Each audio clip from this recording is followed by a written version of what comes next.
Welcome to the Elise Morgan Experience, the podcast where transformation meets sass, where personal development gets a New York attitude, and where we're not afraid to tackle those controversial topics head on. I'm your host, Elise Morgan, a life coach, author, and transformational speaker on a mission to help you live a life you absolutely love. Whether you're going through a challenge or chasing dreams, we are going to unlock the secrets of the law of attraction, conquer your self-doubt, master your mind, and navigate life's curveballs with a smile. And it's not just about me talking at you. It's about us together exploring the incredible power that lies within you. So get ready to embark on an exciting journey to create a life you love with me leading the way with my unapologetic authenticity, straight talk, humor, and love. Buckle up and hit subscribe because this isn't just a podcast. It's an invitation to a life-changing experience. Let's make some magic happen.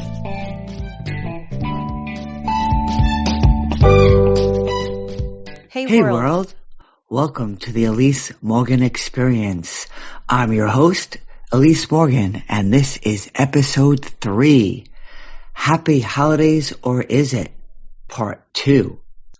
This episode should really be called like episode 2.5, since I'm continuing my conversation with you from episode 2. So it's kind of like a follow-up episode. And, it's still holiday season, so why not, right? So if you didn't listen to that one yet, maybe go there first and then come back here.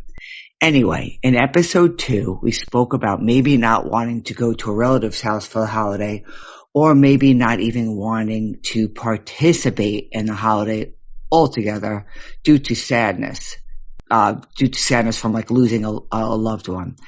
And we are going to elaborate a bit on this today, but I'm going to start with how I ended episode 2, which was that we are all beautiful souls with beautiful inner beings, glowing vibrational beings. And sadly, some of us has strayed very far from their inner being, which is the divine part of us. Yes, this is my personal opinion, but with my experience and with just a knowing that I feel deep within, I feel that it's true, that we are spiritual beings having a human experience. We are vibrational beings. The whole world is vibrational. And like attracts like, which is the law of attraction. And I am a law of attraction loving coach. And if you don't know what the law of attraction is really, I'm sure you've heard of it by now. But in a nutshell, the Google definition is, the law of attraction is a philosophy suggesting that positive thoughts bring positive results into a person's life, while negative thoughts bring negative outcomes. It is based on the belief that thoughts are a form of energy and that positive energy attracts success in all areas of life, including health, finances, and relationships. I truly believe in this law, and it has been shown to be scientifically proven. All the quantum physics stuff, but I'm not going to get into the, nitty gritty of it. I just wanted to give an overview on what it really is, the definition, in case you really never really heard it broken down like that. Anyway, we all emit frequencies. We don't see them, but we sure as shit feel them. It's like when a stranger walks in the room and you get a feeling about them without even knowing them, or you literally feel someone staring at you, like behind you, and you turn around.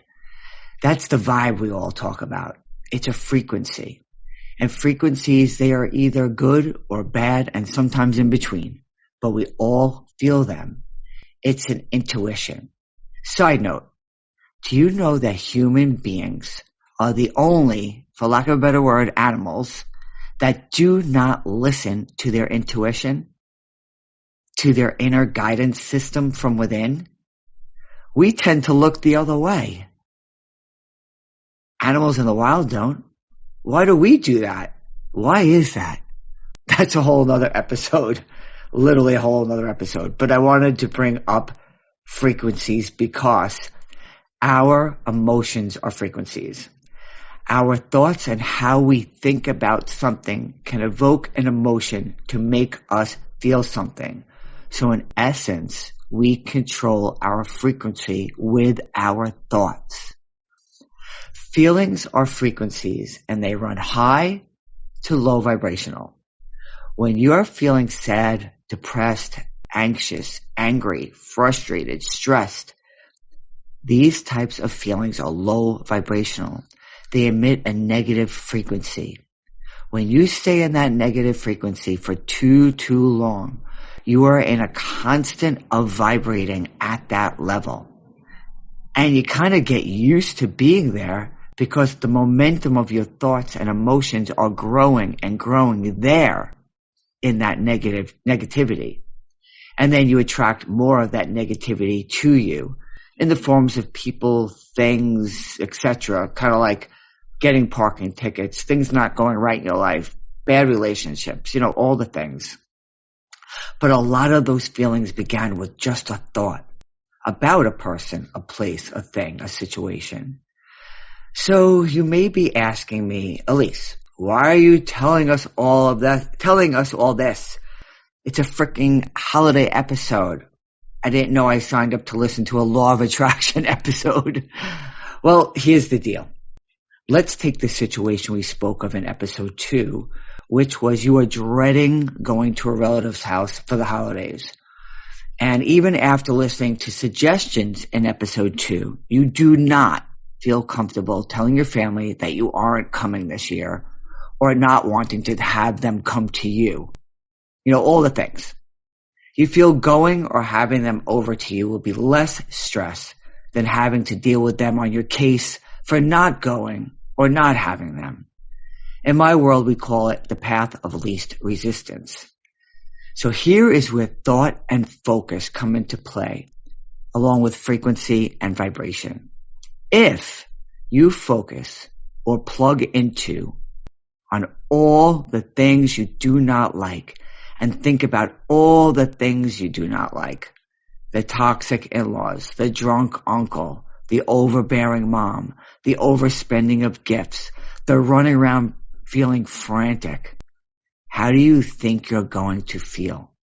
You're going to feel like shit and emitting a negative vibration and frequency the whole entire time and bring more of it to you. And also, you're not going to have a good time at all before, during, or after the holiday season. In fact, if you are caught in that thought pattern for weeks before even going, how do you think you're going to feel the whole time? Like shit. You're going to be pissy. You're going to be on edge. You're going to be grumpy. All those kinds of feelings. So what should you focus on and think about? Everything and anything that makes you feel good. Happy and excited and peaceful. And it doesn't have to pertain to the holidays, but I'm going to use the holidays as an example on what you should focus on. So maybe you're feeling down because you're focusing all that, negativity I just spoke about. So now what I want you to try and focus on is maybe your cute nieces and nephews will be there and you can focus on them and how much you can't wait to see them and play with them. Or your grandchildren will be there and you never get to see them. So you want to focus on that. Focus on the people that you do love to be around that are going to be there and all the fun you will have seeing them. Focus on your favorite part of the meal that you enjoy so much. Maybe every year your family serves the same specialty that you don't really have throughout the year and you can't wait for that part of the meal. Focus on how pretty all the Christmas lights are around town. I know it sounds, foolish, but literally it's pretty. Focus on all the pretty Christmas lights. Focus on all how nicely the houses are decorated. Focus on all the good. A little hint about the toxic people there at your gathering, or anywhere really in life, if there will be any, at this gathering. Sometimes it helps to have a different perspective of them, to help you not feel like you're gonna maybe lose your shit or feel anger, annoyance, or whatever they bring up for you. And you know the types of people that I'm speaking about. They are, toxic drama.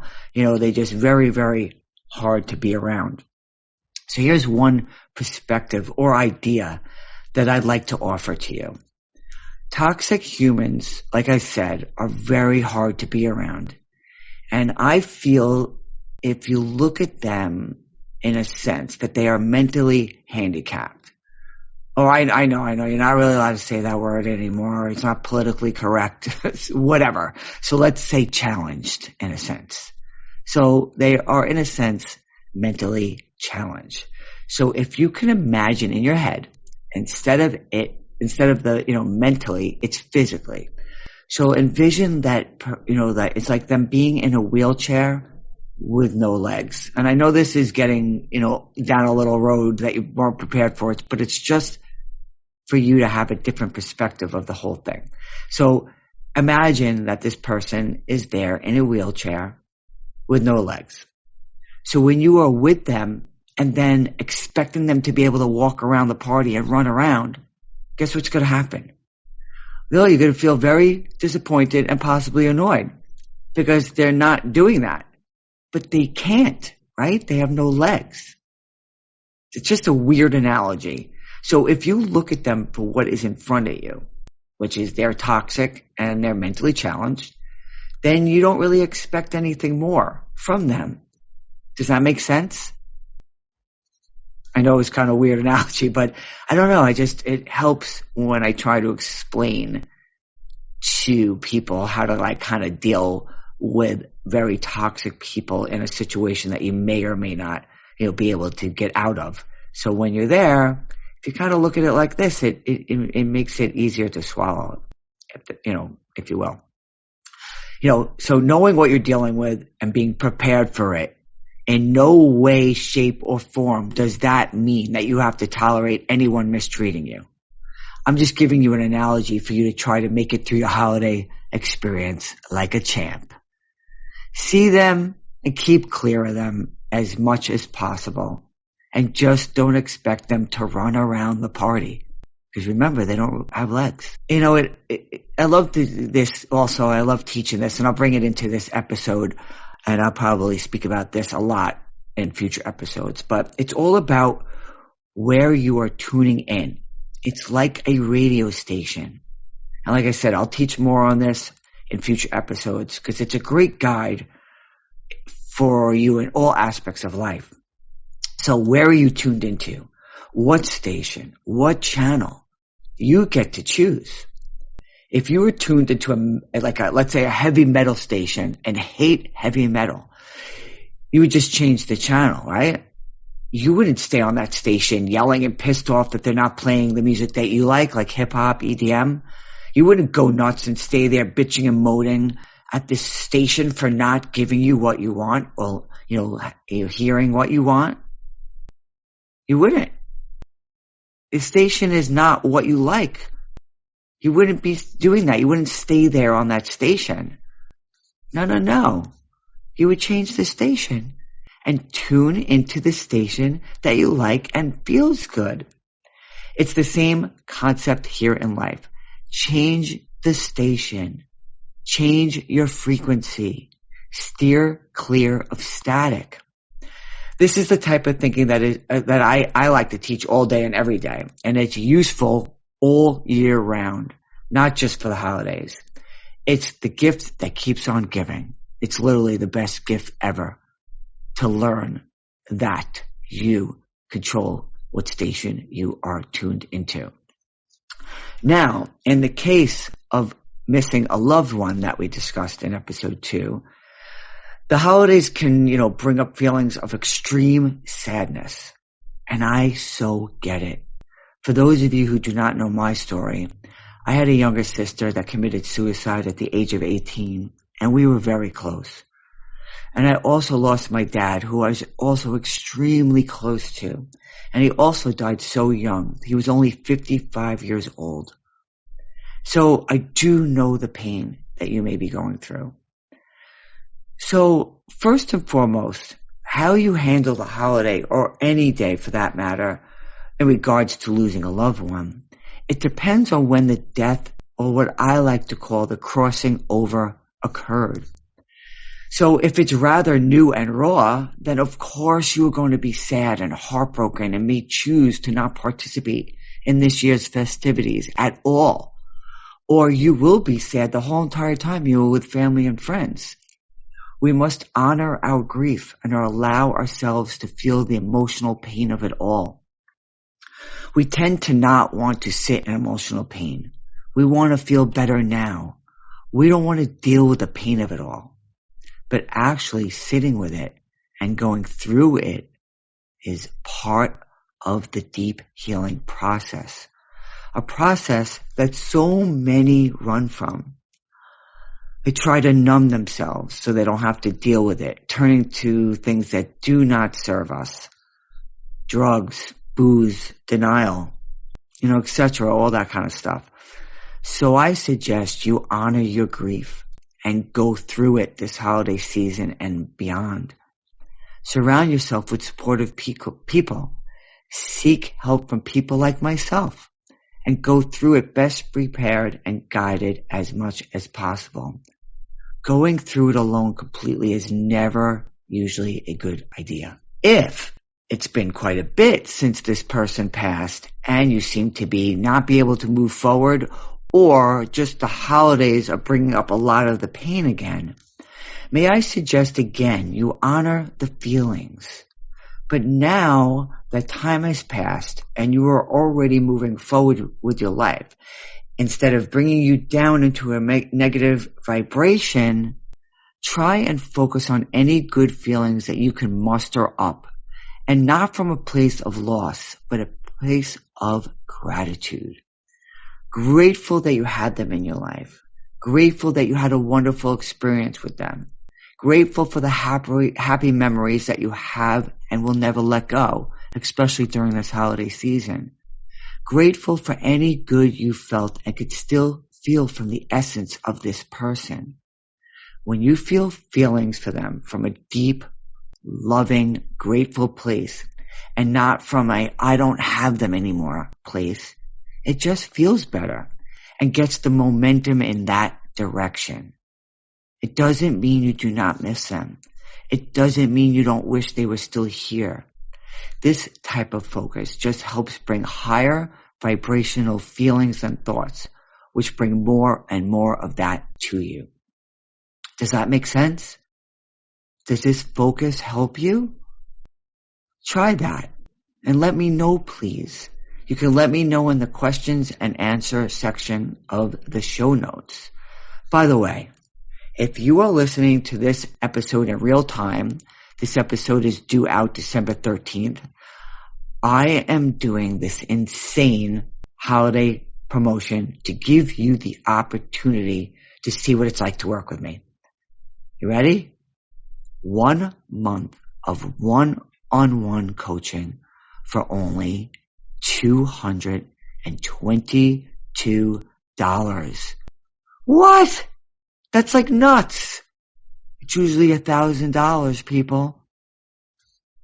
$222. I mean, you definitely have nothing to lose and everything to gain, especially if you feel you need a mentor and some guidance in your life.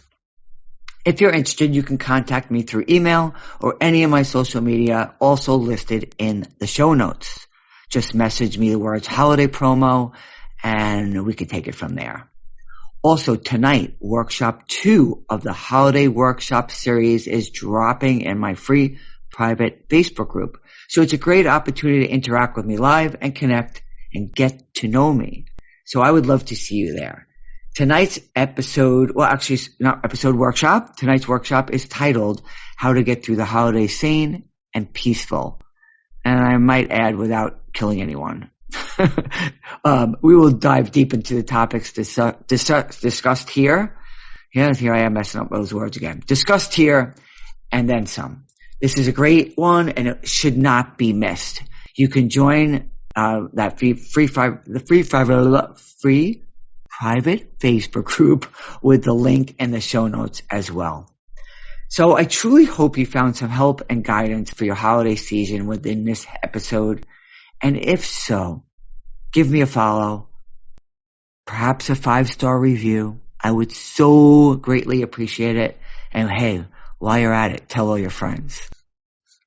Till next time, I'm sending you much love and light.